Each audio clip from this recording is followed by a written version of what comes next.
What it do in the city? Aye, and that's what it do. What it do? What it do? Aye, what it do in the city, and that's what it do. Hey, what's happening, y'all? It's your host with the most. I'm Mr. 10. And I'm Cousin Snake. Yeah, man, and this is what it do in the city. Today, man, we have a legendary guest, my brother from another mother. My cousin, my roommate, my celly, my dog. You know what I'm saying? We got the legendary Lord G in the building. What's happening, Jiggy? How you doing, big brother? Respect. Man, it's a pleasure to have you, man. I appreciate you taking the time out to stop by and see us, man. Absolutely. Yeah, how you been, brother? I've been doing great, man. I'm blessed. All praise due to the Most High. Staying in this music trench. You know how we do. I got some hot shit on the stove. Word, man. Yeah, okay. Yeah. Facts. So you been cooking then, huh? Cooking like a chef, Emerald Lagasse. You better believe it, man. Man, we just got a couple of questions want to ask you, know what I'm saying, so you can reach out to your fan base and the world and let them know, you know, how you got into this industry and, you know, how you started doing your thing, brother. Absolutely. Yeah. Absolutely. Come with. Okay, man. Well, can you tell us about your journey into the music business? Well, you know, to put it in a nutshell, the blessings of the bullet points came out here from Detroit in 1992. I was very fortunate to hook up with Walt Disney, the Mickey Mouse Club, right off the bat, thanks to my cousin Vincent Berry and some of his connections that he had. Boom. The following year, segue into Death Row, Dr. Dre, Snoop, the Dog Pound, the whole thing. That was a blessing. Got to be on Above the Rim soundtrack. Got to get my motherfucking money right. Boom. 3 years later. That was the shit right there. I appreciate that. 3 years later, that's when I meet my brother. Hooked up with the militia. Got with Mr. Tan, and you know what it is, Miss Toy Diaz and Devious. Shout out to our comrades. Shout out to all our comrades. We did our thing with the song Burn, went on 2 tours. And man, you know, put out my own independent album in 1999. Then we put out another militia album in 2003. You know, we stay in the trenches, man. And it's just been a blessing to stay in the game and still have a high skill level. That's dope. You know That's dope. mean? Can you tell me what, you know, what inspired you to become an artist? Well, you know, growing up, I've always been influenced by hip hop. I've been a student of the game. Artists like Rakim, KRS-One, Chuck D, Fat Boys, you know, all the original OGs that kind of pioneered the culture of the craft. I followed them. I was influenced by them and inspired by them. Rakim took me under his wing. So, Lord, we know you producing and all that, you know what I mean? You stay spitting and shit, but, you know, what goes into the creative process, man? What you know, what's your mindset when you writing and producing? Well, you know, what I try to do, I call it tapping into the signal, you know, so I make music from an internal disposition. So I create what I feel. So a lot of times the normal structure of how I do it is I hear some type of melodic concept. I build some drums, build the basic of that melody so I can capture that. Then I expand that, you know what I mean? I spread that out. Then I'm old fashioned, man. I whip out the pen and the pad. You know, I'm not like the new generation with doing rhymes on the phone. I still write my rhymes on a piece of paper. I just recently evolved to that, right in my phone. You know what I mean? I'm in the phone. And take off, man, with them. And the beat kind of tells me what to say. Right. So I'm being guided the whole time. You know what I mean? So a lot of people ask me, like, how are you doing that shit? And I have to tell them it's really a spiritual thing for me because I'm truly being told what to do. Even when I'm making the beat, the signal is telling me, put that in there, put that in there. Then the beat tells me, rap like this on me, put the words in this cadence. So it's damn near like I'm cheating, bro. Straight up. Word. You know what I mean? Yeah, man. Straight up. That's facts though, man. You know, when you're doing that type of stuff, man, you have to stay on that type of vibe. Plus, you a hell of a spiritual cat anyway. You studied the Quran and Holy for Quran and everything, brother, right? I'm on the Bible, all divine doctrines, the Holy Quran, the Quran. A lot of people don't know that the Quran and the Quran are two different books. Absolutely. You feel me? So, got to get your mind. You can only write your rhyme as deep as the depth of your mind. So as you expand your mind, you can expand your rhyme. You know what I mean? That's a bar. That was a bar in itself, right? Yeah. Word. Hey, man, can you share any memorable experiences you had, out on the road or just through this whole musical journey in your career so far? Well, I've had quite a few, but a couple of the ones that kind of stick out. When I was with Dre, being with Dr. Dre was life-changing for me as far as a producer, because listening to the quality of sound that he delivers in his compositions has always been something that was inspirational for me.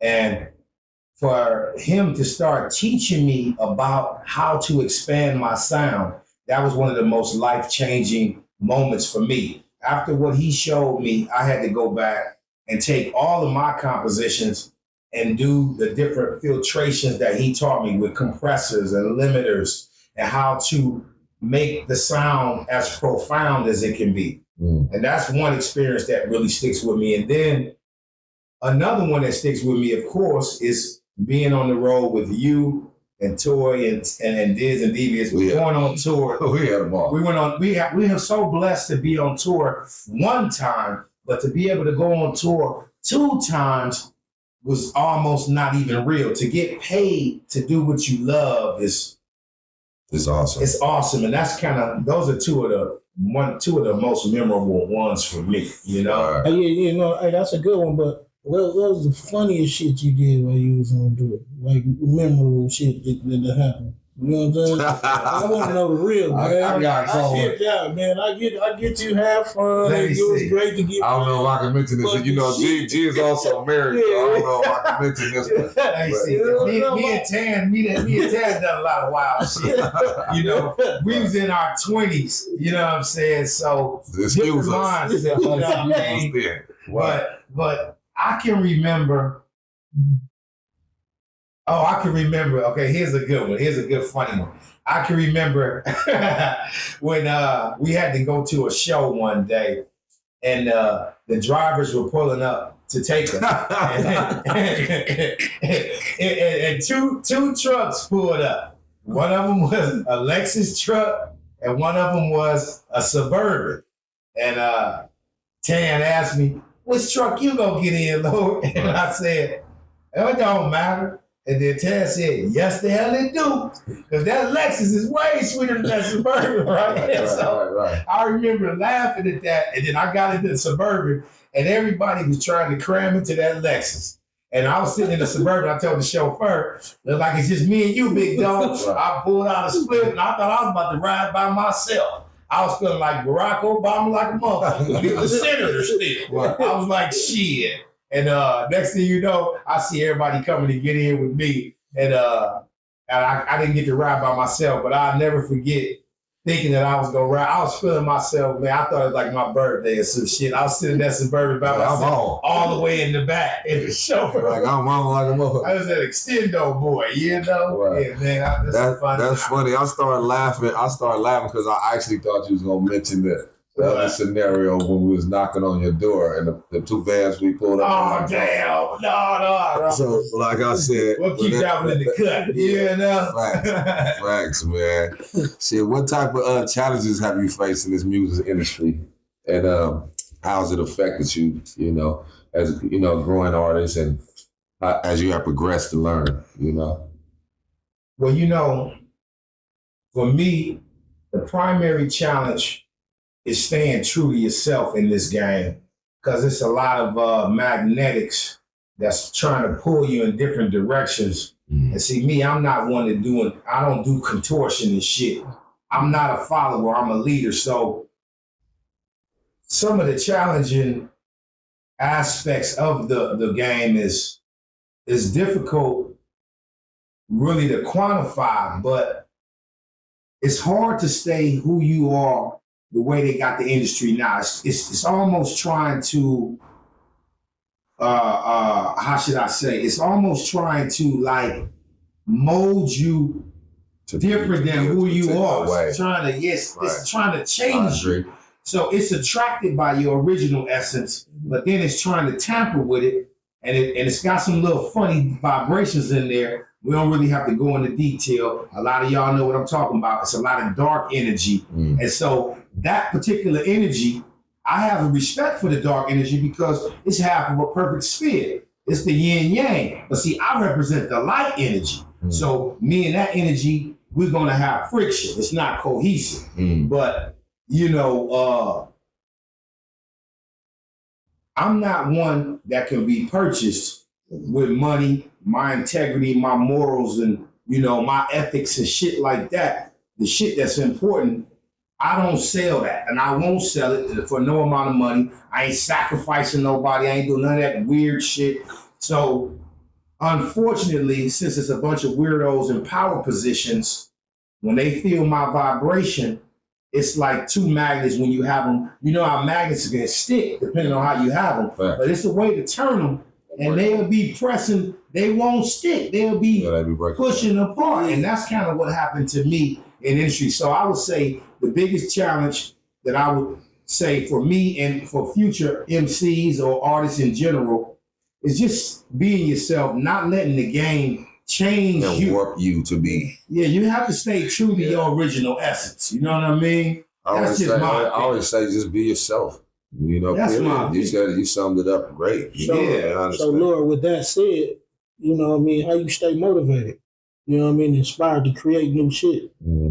Well, you know, I mean, because don't get me wrong, it's a love for the game. It's always going to be love. Absolutely. You know what I mean? But absolutely. After going through all the extra stuff and, like you say, cats trying to change you and all that, what keep you motivated?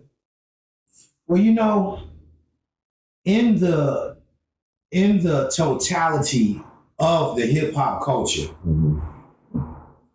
I'm like a child in a candy store when it comes to hearing new material, beats and rhymes and styles, female, male, it doesn't matter, singing, rapping, all genres as well. When I hear new music, that motivates me. Not only, it doesn't even have to necessarily be dope, just new music, period. It just gives, it broadens my perspective. Yes. You know, it's really a trip for me because hearing new music in some kind of way, for me, that helps me to hear my own music better. It's something about hearing your music that helps me to better hear my own. When Tam plays something for me, if G plays something, if I hear a new one on the radio, I get motivated by others engaging in the culture. I agree. So that's going to be a consistent driving force for me because the engagement doesn't necessarily depend on them being super dope or not. I can get value from it no matter how it come out. You understand? I can appreciate it. It's like a spice rack. So every spice, if you got the garlic powder, somebody bring some onion powder, I can appreciate each spice, even if I don't use it. You know what I mean? It might be some paprika, and I got it on the spice rack, but I very rarely use it, but I can still appreciate the presence of paprika. You know what I'm talking about? Absolutely. That's real shit. Okay. Yeah. Hey, can you tell us a little bit about your latest project or album? You know what I mean? Well, you know, right now, or what you working on right now, should I say? I try to be on some octopus type shit. So I try to keep multiple irons in the fire, if you will. And a project that we're working on right now is with a compilation that we're doing, and we're going to be doing a video, and you're a part of that, Tam. That's that Lean, right? We're going to be doing the song Lean, Word, that motherfucker, which is featuring Rick Hard, Mr. Tan, and BGV, and myself. I'm looking forward to that. That's what's on the front burner right now as far as videography is concerned. And then, well, of course, man, you got that project too. We got so many things. We got a lot of hands that we're working on. So we got the Dynamic Duo project that I'm trying to be careful how we pursue that because the game is real slippery. So we just trying to get the biggest bang for our buck, if you will. And then we're gonna be doing the Lean video and releasing that single.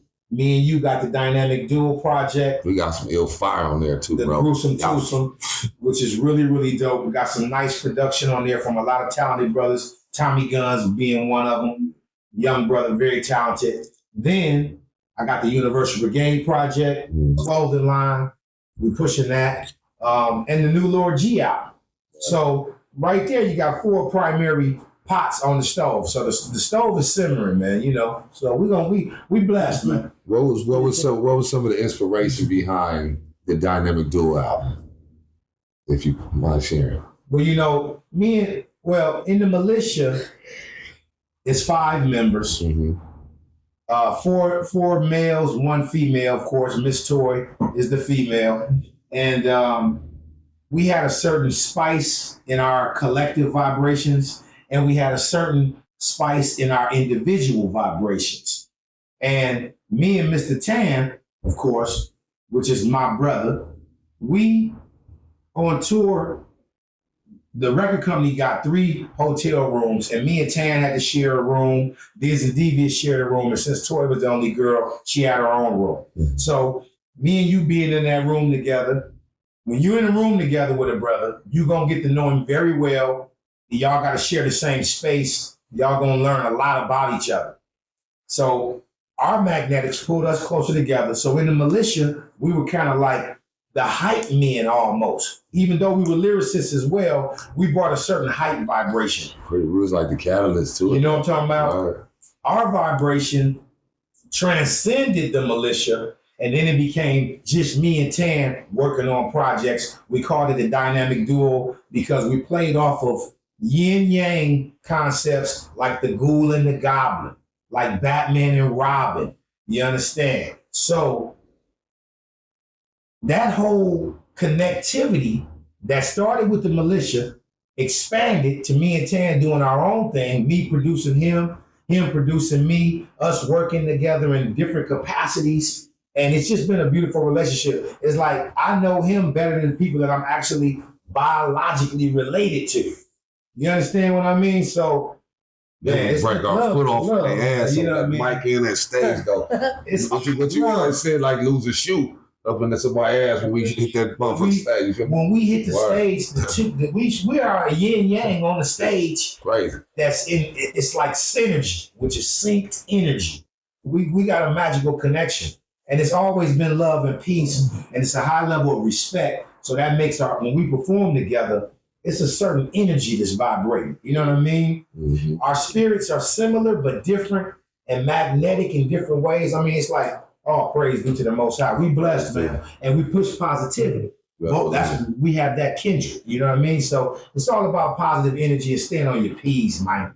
You do know. You do know that. A whole lot of it. So, dear Lord, what advice you got for aspiring artists and musicians who are trying to get in this game? What I would like to tell my young brothers in particular, and probably a lot of my young sisters, but we're going to speak to the young brothers. Be real careful with the type of content that you project. That's what I would want to tell all of them, because what I'm noticing with my young brothers, you're some very powerful brothers, but you're doing a lot of content that projects gun activity. Negativity. So when you project gun activity, it's a yin yang now. So when you put that out on your yin, that's going to come back on the yang. It's all magnetics. So the advice that I would give to my young brothers and sisters is be careful of the energy that you're putting on your yin, because it's going to come back on your yang. You got to remember, your deed is your seed. So whatever seed you plant, that's what tree you're going to grow. So I'm trying to plant, I want positive shit coming back to me. So my seeds is positive, the ones that I plant. I move with love, peace, and respect everywhere I go. So that's how I move. So I would tell all of y'all, it would behoove you to take these words into consideration. You know what I mean? Your imagination is much more vivid than just talking about gunplay. or talking about any one topic. You can do whatever you want. It's in your mind. So let's get a little more creative and let's put some more positive energy. That's what I would say should be put into the universe from the creative aspects and the culture of hip hop. You know what I'm talking about? I get that too. And you've been doing it a long time, brother. You know what I mean? So definitely the positivity that you bless amongst them, you know, can open them up and make them feel different. So at this time, man, I'm going to get into a little something that we call what it do in the city topics. You know what I mean? Kind of like hot topics or something like that, man. And just, you know, try to challenge you and see what you think about it. Well, not challenge you and see what you think about it. So what do you think about the Drake and Kendrick beef? How do you feel about that? Well, you know, that's interesting to me. I think they're two different type of artists. So that one aspect is interesting to me because to me, I look at Drake more R&B. You know, and more of a. Because I like Drake too. I like a lot of his stuff. Word. He's a talented brother. Word. His fan base to me, he's more catered to the women. Kendrick, I think, has more of a street edge, lyrical, and a more eccentric vibe. You know, and I think that, in my opinion, that particular interaction, Drake might have bit off more than he could chew. I think he didn't know how deep that water was. Who you think won in the battle? I have to go with Kendrick. I would have to go with Kendrick. Yeah. I mean, not just because of, and not only because of the momentum of the social atmosphere, but. Well, you know, we MCs, so. Yeah, see, now from a lyrical perspective, bust his ass. But see, the thing that really that trips me out about it is the effect that it's having on the culture overall. It's almost like something pivotal took place, bigger than their battle. Right. You understand what I mean? Well, something happened, bro. Like, it's got some revolutionary shit going on. You know what I'm I already knew that it was already being set up for this. Yeah, it's big. But I also admire the fact, do you believe that it took away from some of the mumble rap and stuff? It brought back some of this lyricism, brother. It brought back some of this. Because, you know, when we grew up, battling was necessary. Right. And it wasn't, like you said, with the young cats today, it wasn't shoot 'em up, bang, bang type of thing. Yeah. You know what I mean? It can obviously ruin some people's careers. We've saw with the 50s and Ja Rules and all that. But like with this particular incident, it's like it just brought back something for me. I would have to agree with that. You know? Yeah, I think it raised the lyrical bar. Like friendly, I mean, it's competition, man. That's what we always do. I mean, if you think about this shit, when we started this shit, man, we was just telling the person how good we was. Yeah. You know It's always had that braggadocious element. Yeah, it's always bragging in this. Yeah. And now to see it almost, you know, on another level, like with the dope beats behind it, as opposed to just that straight battle rap type shit. Yeah. You know what I mean? That's a good thing. That's true. I have to agree with that. It's not only raised the lyrical bar, but it raised the production bar. Because the stuff that Mustard is doing is different. It's crazy. You know, it actually grows on you because it's so different when you first hear it. You might even be feeling it like that's kind of strange. It's bizarre, but bizarre is intriguing. Right. And then you know, grows on you because that one beat that he made, I think it's the Turn the TV Off beat. That's my shit. That shit grew on me, man. At first, when I first heard it, I thought it was a little strange, but after a while, I started feeling it. It's different, and I like different. Me too. You know? I'm definitely intrigued with different. Yeah. What you guys think about all these plane crashes and stuff like that? Y'all think it have anything to do with the Trump scenario? I think it's a decoy. Oh, damn. It's a distraction? Yeah, a distraction. Well, they definitely dropping. Yeah, something greater. There's a whole lot of shit going on. There's some other shit going on. Yeah. Come on, man. You hear about plane crashes every day, man. More than ever now. More than it's ever. Like super crack. And I ain't heard about no bodies. Oh, damn. They said that. I brought that up because they say ever since Trump got in office, these things have been occurring. Oh, shit. And so it's like, I don't know. Oh, man. I'm just saying, man. Opinion on that. Oh, damn. Man, only playing with the people on it was the one that went upside down. I ain't heard nothing else. See, the first one though, the black guy, the Black Hawk. Oh, damn. Come on, man. And you know, sometimes I think what's happening it's a combination of things. And one brother told me it's not necessarily this or that. Sometimes it could be this and that. So two things can be true at the same time.